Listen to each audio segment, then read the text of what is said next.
cool people wear sunglasses indoors? I think that answers that question.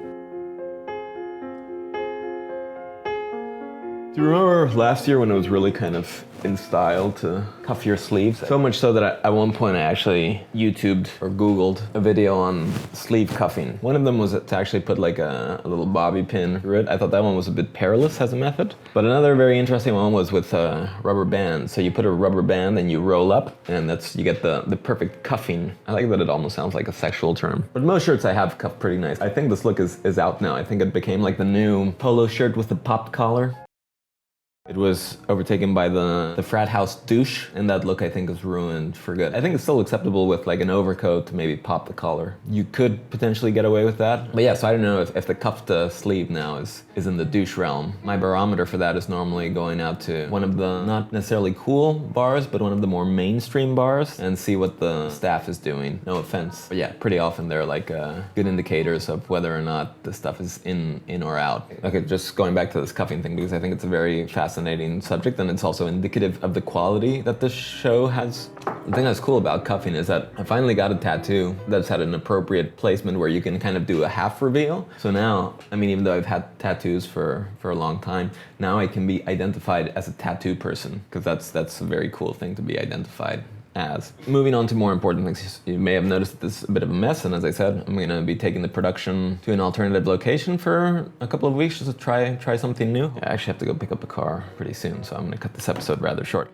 Right now I'm doing the show in English again. Last episode I did it in French, and I really hesitated as to whether or not I would do it in French again or not. A, because French is fucking cool. I love it. It's a very sexy language, even though I totally butcher it. A lot of the thinkers that I am reading are also French. I do recognize that it's unfortunately just a bunch of white dudes that I've been reading. Foucault had come up, I think, a bit in my last two episodes, and with this idea of when a society ceases to think the way in which it was thinking and thinks in a new way. And I know Foucault has his own kind of mapping out of this phenomenon, but I think for our purposes in our current time, it's very interesting to see this in the pandemic, which serves, as I have mentioned before, to kind of accelerate a lot of processes. And you can really see these kind of changes happen in a matter of weeks. So yeah, this idea of a rupture. You're thinking one way and then you're thinking another way. And there are all these indicators, I think, that we can point to very easily during this time. But one of my favorite ones is the conspiratorial mind, which is kind of the pathological side of a way of thinking that is important. It's the pathological side of critical thinking. Problem is that there is no real method, and there's no spirit of openness, which even I think for scientists is something difficult to adhere to, because there is the drive of interest that kind of tints or can tint or bias a study. But for the common folk, for us, it's just very easy to give into confirmation bias, or when we're frustrated by a certain thing, to find the thing that will justify our frustration. So that's why I say it's kind of the pathological side of critical thinking. The thing that's kind of clever about people who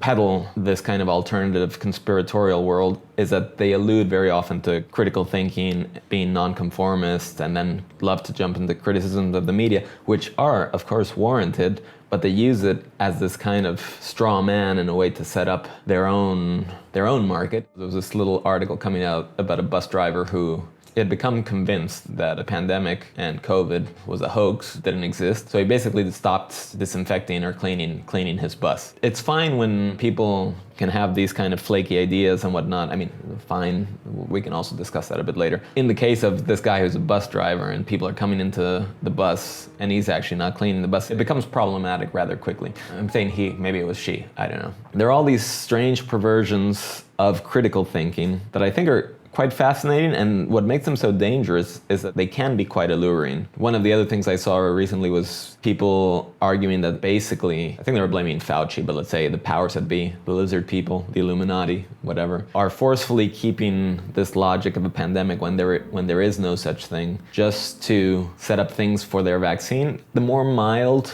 of the conspiracies would just be stating that the vaccine is just going to make Big Pharma millions of dollars. The more extreme side of it is that in the vaccine, they're actually going to put some kind of chip for mind control or whatnot, some shit like this. And it's probably related to 5G somehow. I mean, it's sad, but it's quite interesting. And unfortunately, all these things, we need time of separation so that we're not affected by the direct consequences of people's stupidity. But it nevertheless is quite fascinating. So I was thinking of this point of rupture. What is this turning point, this watershed where the switch happens? The arts are one of the best places to look for these clues. They tend to sublimate the elements, turn them into this kind of narrative. And of course, then we can get into the problems with narrative and whatnot. But nevertheless, narratives are still what make up a lot of human interaction at the macro level. I was thinking of this movie, Picnic at Hanging Rock, old movie. I want to say it's 1975. Peter Weir, Australian director. The Australians, they've been killing it on the music scene, I guess. Except for those people down there, we might be the only living creatures in the whole world. Oh yeah, I'd forgotten it has a banging soundtrack.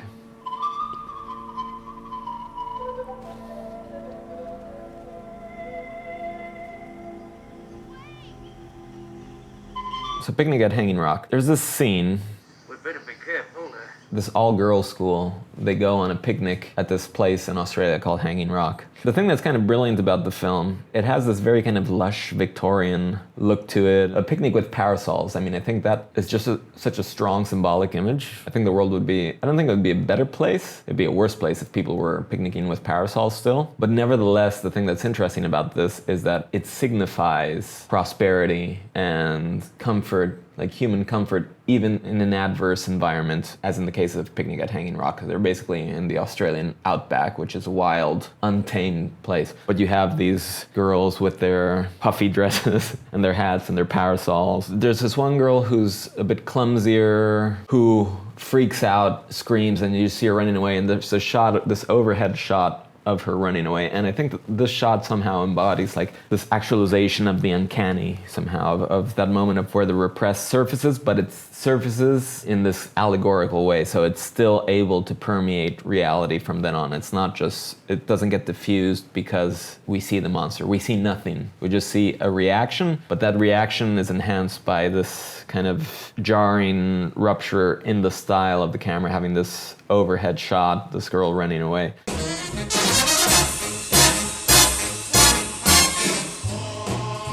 Hey, this is Michael Coffey and you're watching Reading with Robin. If you're like me and you have problems with losing your hair, I can recommend this nice little concoction here. Just take it like this. Pick out the shards of grass. And then you're good to go. It's all going to grow back and you're good to go. It's fantastic. So far, my bald patches haven't really grown back, but the other hair around it have grown much longer, so at least I can like comb them over. That's it from here, I guess. Enjoy your life and see you soon. All right, so we're back. So yeah, I changed my shirt for a more appropriate shirt. It still kind of says bougie just enough, but also has kind of a laid-back proto-hipster vibe, which I like. Once again, I apologize for the hair. I am not a skinhead at all, quite to the contrary, but it's hot and I got carried away with the clipper. Clipper. So where was I? Picnic at Hanging Rock. So anyway, as I was saying this, of course it can be read in the sense of like innocence, sexuality, and whatnot. But I really like seeing this film in the current context as that moment of rupture when we traverse something and we're beyond the point of return and it changes our perspective. Oh man, that soundtrack. Fucking pan flute. I normally hate that instrument. I always associate it with some dorky hippie guy on the street. Punch those guys in the face. I'm a very non-violent person. De-escalating is my jam. Pseudo slow motion glamour shots, girls just kind of being beautiful in nature. It's almost like a softcore porn in a way, and the soundtrack really kind of accentuates that, but adding, of course, a more earthier vibe. There's this one shot where it's like this shot from below, which she's basically just swaying back and forth, and the sun is right behind her. Somehow it really makes me think of Texas Chainsaw Massacre. I mean, it is a masterpiece of cinema. That shot at the end with Leatherface and the chainsaw just like wildly swinging it around in the air, and there's the sunset behind. I don't know. I think it's kind of the moment where the style of the film unravels and it just turns into this kind of aesthetic, lyrical filmmaking, but pointing at this element of this kind of compulsive id drive, which motivates all the massacre in the film. And it really made me think of that. I could just hear with her dress and a chainsaw.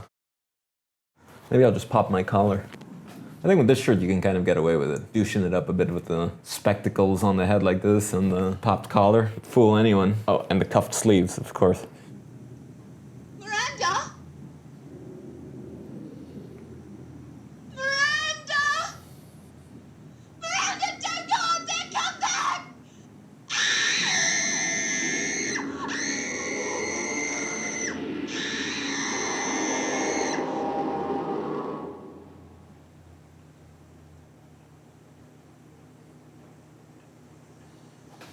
It's funny because it's just a fraction of a second, but that scene in my mind, it was very protracted. I keep saying very protracted. It was protracted. It's just an incredibly powerful scene. I remember I had written a paper about it back in the day, speaking of how this was the crystallized image of time or something like that. I was kind of into Deleuze back then, and I was trying to remarry Deleuze and Freud. I was very ambitious as a graduate student, but yeah, I was just getting carried away with words and terms that I kind of half understood and whatnot. Nevertheless, I mean, I feel I was attracted to this scene for something that is quite profound and effective. So yeah, I really recommend watching this film. I had to go so far as to calling it one of the incontournables. So remember that here at Reading with Robin, we are committed to bringing you the best quality content on the internet. It's so hot, it's ridiculous. I feel like I'm making this whole show about just saying how hot it is. Oh my God, it's so hot. Like, I really apologize for the quality of this episode. It's like so hot. I've changed shirts already like 3 times, and I'm just drenching each one and changing it just because I'm like closing the window to make sound a bit better. Yeah, so I don't know if we got anywhere particularly useful today, but I just wanted to give some signs of life, say that we're around. Once again, I highly recommend watching Picnic at Hanging Rock. Of course, there are a lot of other great films in the world to watch, and we'll talk about others at some point. But that is a film I think that is kind of, I mean, it's not forgotten for film buffs, but I think the general populace is not really aware of this film, but there's a lot of interesting value in it. I'm speaking into my coffee cup, which matches my shirt perfectly, almost.